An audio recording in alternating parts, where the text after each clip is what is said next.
Ladies and gentlemen, next speaker is the Honorable Jamie Parker, Green Party MP from New South Wales Parliament.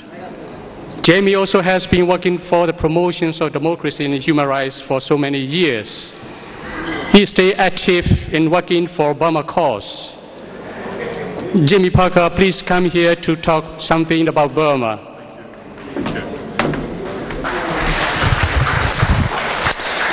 Mengalaba Jendo Name Jamie Parker Lokobade Myanmar lo nene piotate English pio, but I think I'll stick to English. That's for the translation. Can I thank you very much for coming along here tonight? I'd like to acknowledge the traditional owners of the land that we're meeting on today and pay respects to their elders past and present and acknowledge their stewardship of this land. I'm a member of the New South Wales Parliament. My electorate is the seat of Balmain, and as was mentioned, I've been involved in the Burma campaign for many years. And today is an interesting day because it is only 24 hours after the announcement by Aung San Suu Kyi, the leader of the NLD, that they will indeed be contesting the by-elections. And I agree with the introductory comments that this indeed is an historic step, but it is only one step. It's an important stage in the growth of the democratic movement in Burma and the challenge to the military dictatorship which still controls the vast majority of not only society but the economy in Burma. When we look at this question of contesting the elections, I know that it has been a very controversial issue. Some have been supporting, some have not been supporting this issue.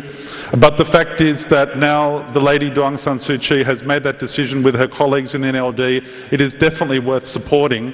But the challenge still remains for us here in Australia. First of all, you will know that we had a very welcome policy from the federal government, and Foreign Minister Rudd has continued this policy of ensuring financial sanctions against the regime. We have also seen these financial sanctions targeted over 400 individuals who we know are involved in the military aspects of the economy.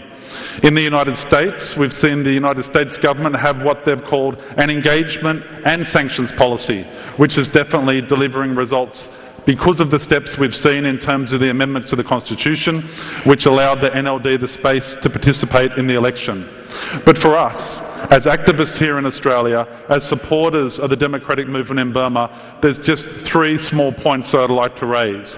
First of all, as we heard earlier, just because the NLD is competing in the election, it doesn't mean we have to forget the campaign to ensure that the military stops its attacks on the ethnic areas and ethnic groups in Burma.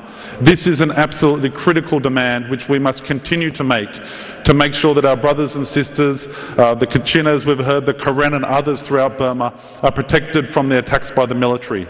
Second, which is also incredibly important, is the release of political prisoners. While we have seen some limited release, there's still very important leaders of the movement and activists from all over Burma who are still imprisoned.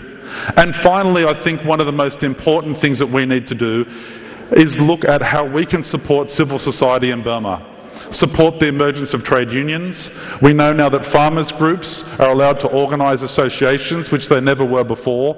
That's an important opportunity for those of us in the democracy movement to support those farmers' organisations, independent trade unions and community groups, to make sure we build a strong and vibrant civil society in the country. And I'll just finish by addressing this question which many of you have heard, which is that maybe Burma will be similar to Indonesia. In Indonesia, you'll remember for many years the Suharto regime was in power. And then there were changes to the constitution and there was a type of democratic election, despite the fact that 25% of the seats were reserved for the military. It's very similar to the situation we have here in Burma. And there were elections. They weren't the fairest elections, they weren't free elections, but there was a type of parliamentary democracy. But then came reform, known as reformasi.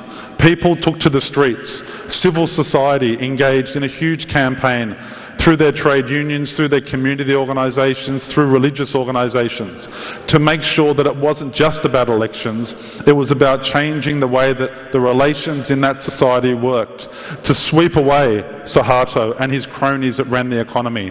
And this is the challenge for us here today. We've seen an election with the NLD participating in that. And we know that they will engage in the by-elections, but the real challenge for all of us is to see real reform, real reformasi. Not just of the political system, it includes political parties. We know that NLD, the chairman, who's a very respected man, is almost 91. There needs to be reform of the political parties to include younger people in the community and also the diversity of the ethnic nature of Burma. So, on behalf of the Australian Coalition for Democracy in Burma, which is the group that I'm involved in, which is predominantly members of parliaments and mayors and so on, I wanted to thank you very much for coming along here this evening. I wanted to encourage you to continue your campaign and thank you very much for your time. Democracy Yashie, Ayerabo, Onyame.